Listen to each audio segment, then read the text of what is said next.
우리를 지어 놓으시고요. 하나님과 교제하는 자로 우리를 세워 놓으셨다라는 거예요. 우리가 하나님과 교감하는 겁니다. 하나님은 어떠신 분이시죠? 모든 걸 주시죠. 모든 걸 창조하시고 모든 걸 다 아시는 그분과 우리는 이 인격적인 면에서는 1대1로 쓴다라는 거죠. 우리 사실은 엎드려야 되고 그분의 앞에 수준이 한참 떨어지지 않습니까? 그러나 하나님과 교제하는 수준으로서 우리를 만들어 놓으셨다는 것이죠. 생각을 나누고 사랑을 나누고 감정을 나누고 이런 것들이 하나님과 이루어지는 거예요. 우리가 막 개미와 그런 거 나눌 수 있습니까? 말도 안 되는 거죠. 근데 하나님이요, 우리를 하나님 자신과 교감할 수 있도록 교제할 수 있도록 생각과 감정과 마음을 나눌 수 있도록 서로 사랑하는 관계로서, 인격적인 관계로서 우리를 그렇게 지으셨다고 말씀하시는 것이죠. 이렇게 볼 때 창조를 통하여서 인간의 영광과 존귀가 얼마나 큰지 모르겠습니다. 또한 우리에게 요구하시는 이 순종 역시도 기계적으로 하기를 원하지 않으셨죠. 기계적이라는 말이 무슨 말입니까? 공장에서 컵을 찍어내듯이 버튼 A 눌러놓으면요, 자동화가 요즘에 잘 돼 있죠. 그래서 버튼 딱 눌러놓으면 이제 컵 100개, 그럼 컵이 100개가 딱 나오죠. 그럼 우리를 지으실 때도 마찬가지죠. 너 순종해라. 너 순종. 딱. 순종이 조금 별로야. 그래서 순종 멈춤. 이렇게 하지 않으셨다라는 것이죠. 우리를 기계적으로 만들어 놓지 않으셨고 인격적으로 우리를 만들어 놓으셨기 때문에 우리의 순종은 하나님이 어떤 수준을 원하시는 겁니까? 자발적이고 우러러나오며 기쁨으로, 그리고 그분의 영광과 하나님의 하나님 되심을 스스로가 알고 자각하며 드려지는 순종을 우리에게 원하시는 것이죠. 그래서 억지로 하는 순종, 순종 아닌 것 같아요. 막 기뻐하지 않는 순종, 하기 싫은데 막 하라고 하니까 속으로는 싫지만 겉으로 이제 웃으면서, 이것도 땡인 겁니다. 땡. 그렇게 볼 때 하나님이 원하시는 순종이 어떤 것인지를, 우리가 한평생 드려야 될 순종이 어떤 수준과 질로서 드려야 되는지를 우리가 생각할 수가 있는 것입니다. 우리가 하나님의 순종이 어떻게 드려집니까? 억지로. 그렇지 않죠. 이 창조의 원리와 목적과 하나님 나라를 생각할 때 우리가 드려지는 순종은 아까 말씀드렸던 것처럼 자발적이며 우러러나오며 스스로 내 안에, 내 중심으로부터 내 전심으로서 드려지는 순종으로서 드려야 된다는 것을 우리는 알고 고백할 수가 있는 것입니다.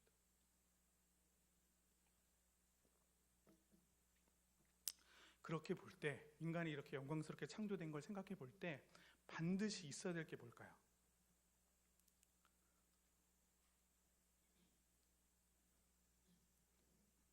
이 침묵 말고요. 반드시 있어야 될 게 뭐가 있을까요?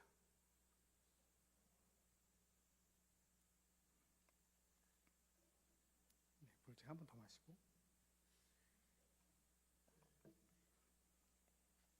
그런 면에서 반드시 있어야 될 게 바로 이제 선악과 나무죠.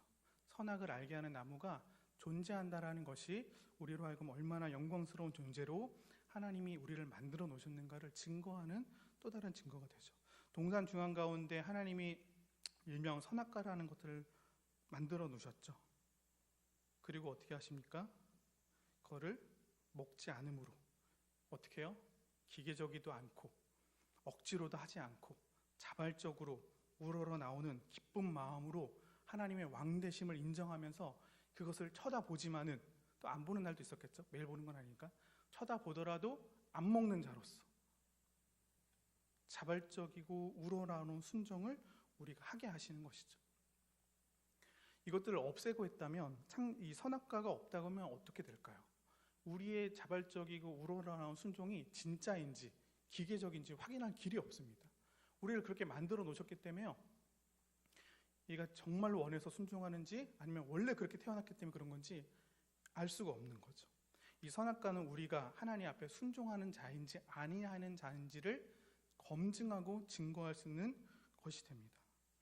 그렇게 볼 때요, 이 선악과가 있음으로 말미암아 우리가 어떤 존재까지도 하나님이 어느 수준까지 만드시는 걸 생각해 본다면 마치 이런 거죠. 우리가 하나님을 배반할 수 있는 정도의 수준의 피조물로 우리를 만드셨다는 거죠. 이해하시죠? 네.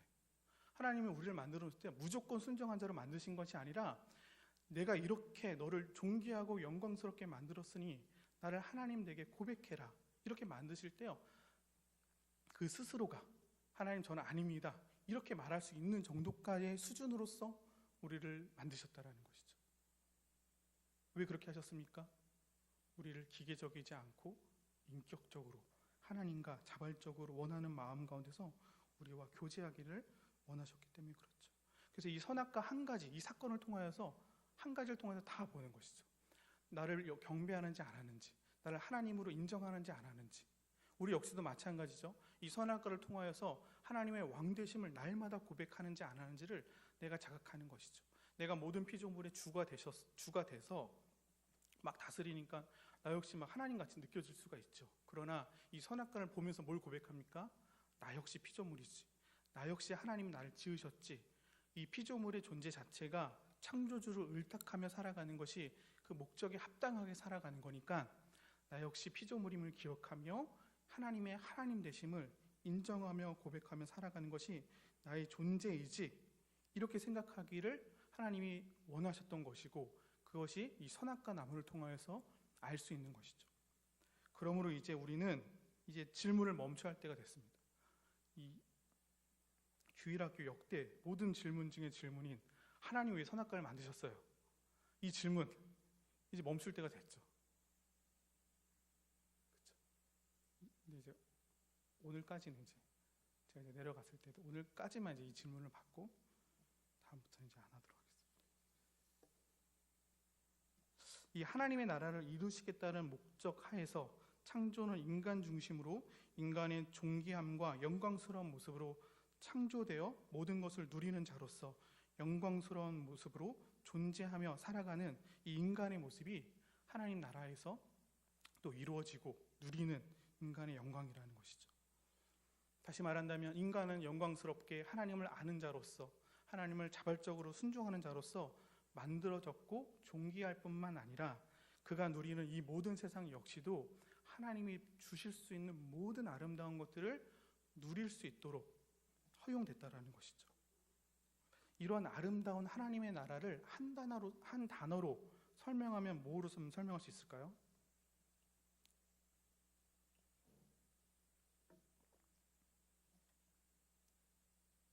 가끔 이럴 때 좀 외롭 때가 좀 있어요. 약간 외롭다.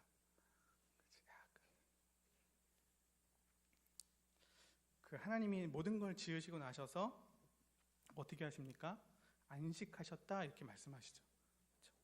안식이라는 말은 뭐죠? 쉰다는 말도 포함되죠. 그러나 하나님이 쉼이 필요 없죠. 그분은 노동이 아니시죠.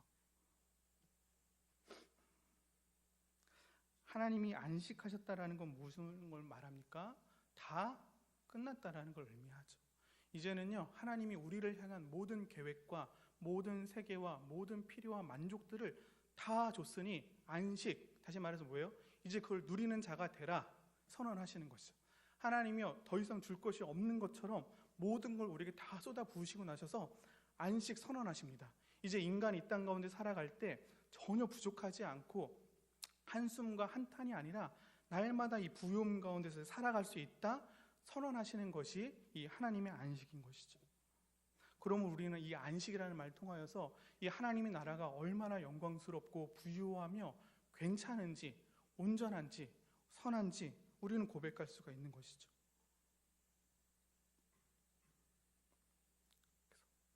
이 하나님 나라 속에서 나는 너의 하나님이 되고 아담 너는 나의 백성이 되어서 영원토록 이 부유함 가운데서 살아가라. 이것이 안식이라고 정의할 수 있는 것이죠. 그러나 불행하게도 인간의 타락으로 이 모든 것이 다 무너지는 것이죠. 인간의 타락으로 말미암아 이 영광스럽고 아름답게 조성되어진 하나님 나라와 인간의 존귀함들이 다 사라지는 것이죠.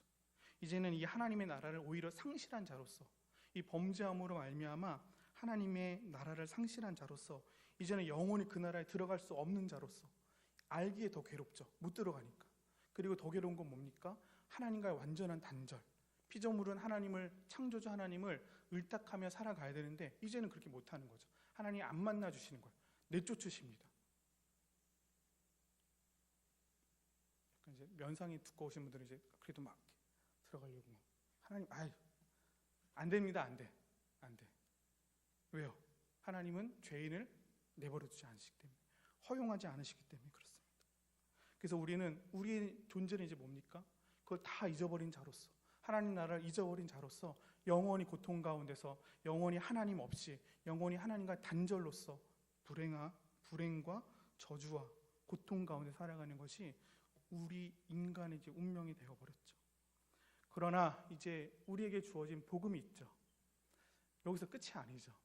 하나님이 계획해 놓으셨고 또 풀어내기를 원하셨던 이 하나님의 나라는 하나님께서 포기하지 않으셨어요. 인간의 범죄와 인간의 타락 속에도 인간이 하나님을 향해서 하나님의 멱살이 있으셨으면 멱살을 잡고 더 이상 당신이 나의 왕이 아니라고 선언해버린 그 인간을 향해서 버려두지 아니하시고 내쫓지 아니하시고 언약을 맺으셔서 그를 다시금 하나님 나라의 백성으로서 삼겠다고 선언하시는 것이 하나님의 언약이었고, 또 하나님의 나라를 이루겠다는 하나님의 창조의 목적을 하나님은 이루시고 계시는 것이죠. 그리고 우리 가운데 주어진 복음 뭡니까? 이 하나님 나라에 쫓겨났던 자가 다시금 하나님 나라에 들어갈 수 있다라는 소식인 것이죠. 예수님이 이 땅 가운데 오셔서 무엇을 선언하셨습니까? 그렇죠. 하나님의 나라가 왔다. 다른 말이 있을 것 같아요. 물론 이제 예수님 처음 이 땅 가운데 태어난 말이 있었죠. 사역 말고 처음 태어나자 하신 말씀, 응애. 네, 그런 것도 있지만요. 이 사역을 이제 본격적으로 이제 하셨을 때 첫 마디는 뭐냐면 하나님의 나라가 이 땅 가운데 왔다. 예수님이 오신 목적이 이거였거든요. 우리가 들어갈 수 없는 그 나라를 하나님 예수님이 가져오셔서, 그렇죠? 이 하나님 나라의 주로서 이 땅 가운데 오셔서 사람들을 불러내시는 거예요. 제자들을 불러내시죠. 이게 무엇을 말하는 겁니까? 그 나라의 백성을 삼으시겠다라는 것이죠. 제자를 부른다라는 말은 이제 그 나라에 들어갈 수 있는 자로서, 백성으로서, 이 주의 자격으로서 불러내신다라는 것이죠. 이것이 우리 가운데 주어진 복음이죠. 우리의 힘과 능력으로 이제는 아무리 애써더라도 그 이제는 들어갈 수 없는 그 나라를 예수 그리스도로 말미암아 예수를 주와 그리스도로 고백하는 자들 가운데 다시금 그 나라에 들어갈 수 있다라는 이 선언과 소식이 우리 가운데는 복음이다, 이렇게 말하는 것이죠. 하나님은 우리 에베소서 1장 우리 2절에서 4절 우리가 준비가 됐나요? 네. 우리 됐으면 우리 같이 한번 읽어보겠습니다. 시작. 하나님 우리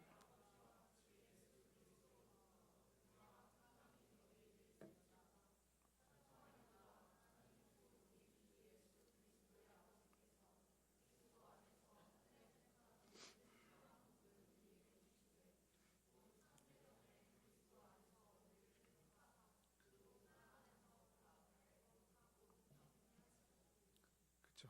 이렇게 말씀하시죠. 우리는 죄로 말미암아 이 안식을 다 잊어버렸는데 은혜로서 이 안식 가운데, 그렇죠, 이 평강 가운데 들어갈 수 있다고 말씀하시는 것이죠. 2절 어떻게 말합니까? 하나님 우리 아버지와 주 예수 그리스도로부터 은혜와 평강이 너희에게 있을지어다. 이 평강의 안식과 동일한 말입니다.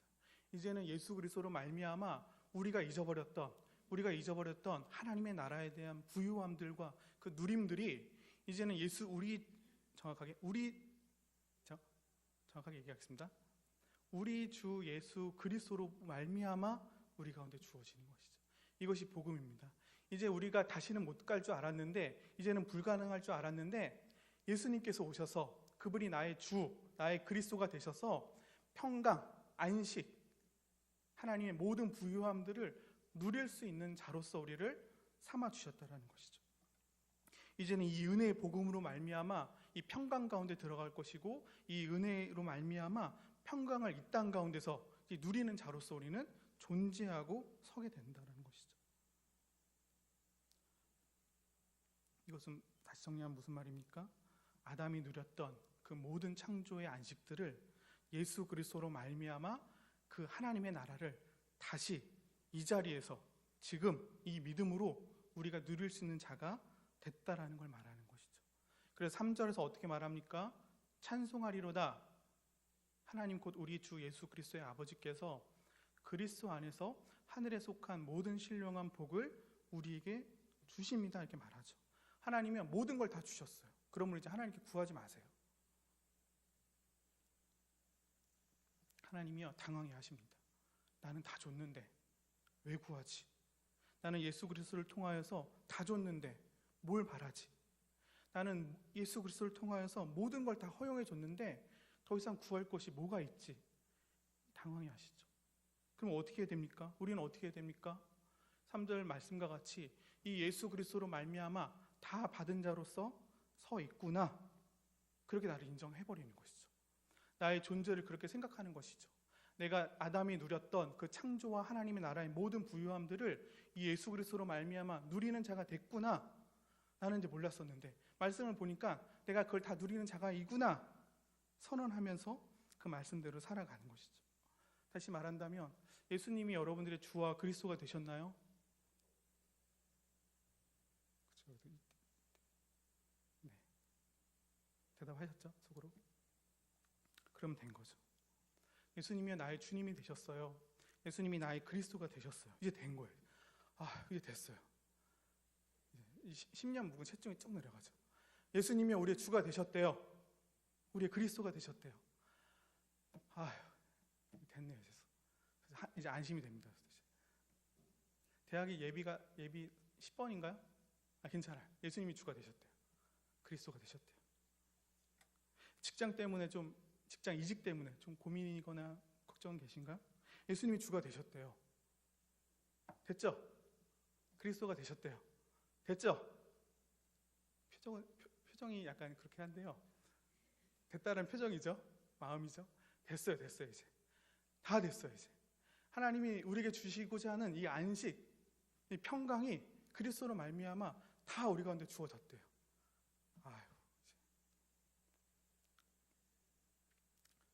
좀 더 이렇게 있고 싶은데 시간이 없죠. 이렇게 쭉 이렇게 누리고 싶은 거죠. 됐다.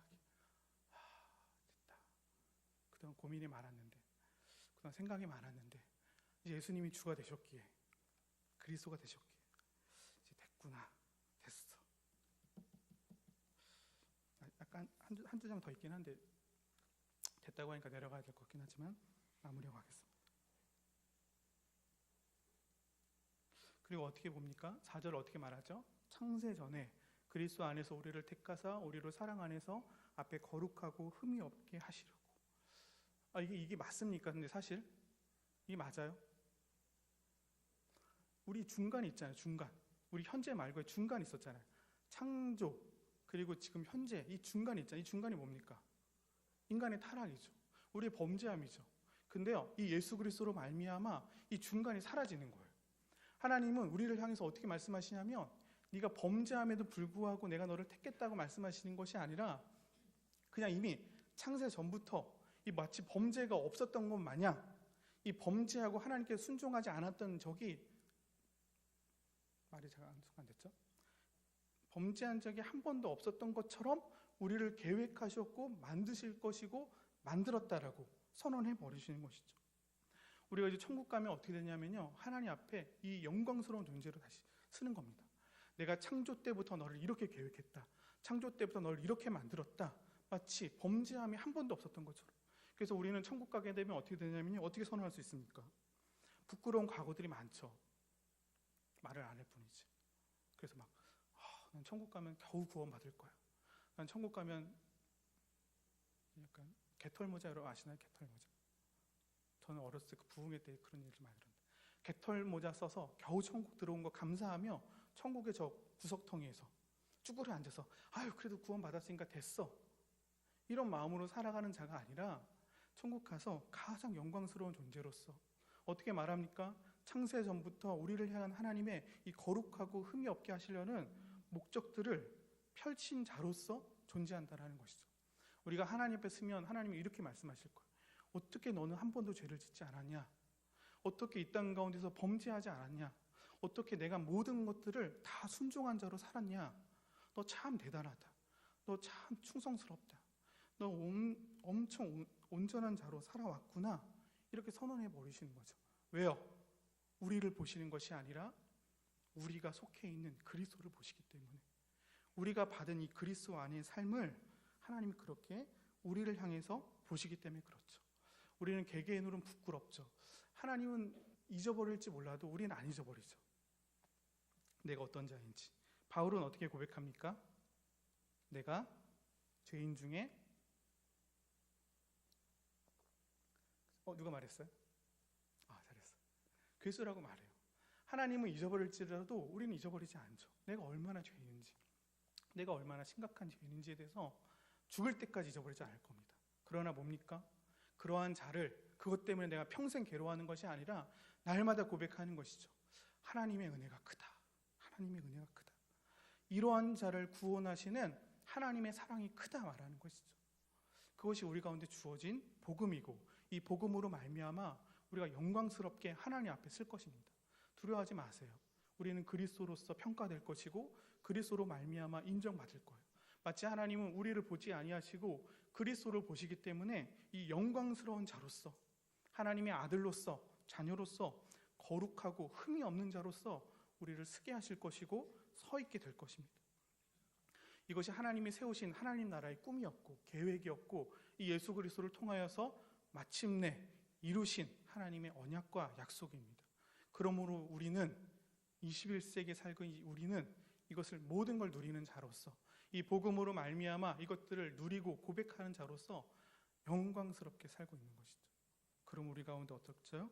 아까 말했던 것 같이 자발적인 순종과 우러러 나오는 마음으로 주님 닮기를 소망하며 장성한 그리스도의 분량까지 성장하는 그러한 삶을 교회됨을 인정하며 교회로서 살아가는 것들을 날마다 힘쓰는 자로서 우리는 살아가는 것이죠. 우리 이 땅 가운데서 그렇게 힘있게 살아가는 우리 청년부 되기를 기도하도록 하겠습니다. 기도하겠습니다. 우리 말씀 생각하면서 한번 기도할까요? 우리 말씀 생각한 것처럼 우리 소망합시다. 하나님이 우리를 향한 계획이 이렇다니요. 그리스도로 말미암아 우리가 그 계획 가운데 들어갔다는 것 앞에 감사와 영광을 돌리고 또 이것들을 소망을 두고 하나님께 날마다 나아갑시다. 우리 다른 거 붙잡지 말고요. 다른 걸 생각하지 말고 예수 그리스도 이 십자가 보고 붙잡고 이것으로 나의 정체성을 삼고 나의 존재 이유를 삼고 이 땅의 삶의 이유들을 찾으며 이 예수 그리스도의 복음을 힘있게 붙잡고 살아갈 수 있는 내가 되게 해달라고 같이 한번 통성으로 같이 기도하고 제가 마무리 기도하겠습니다.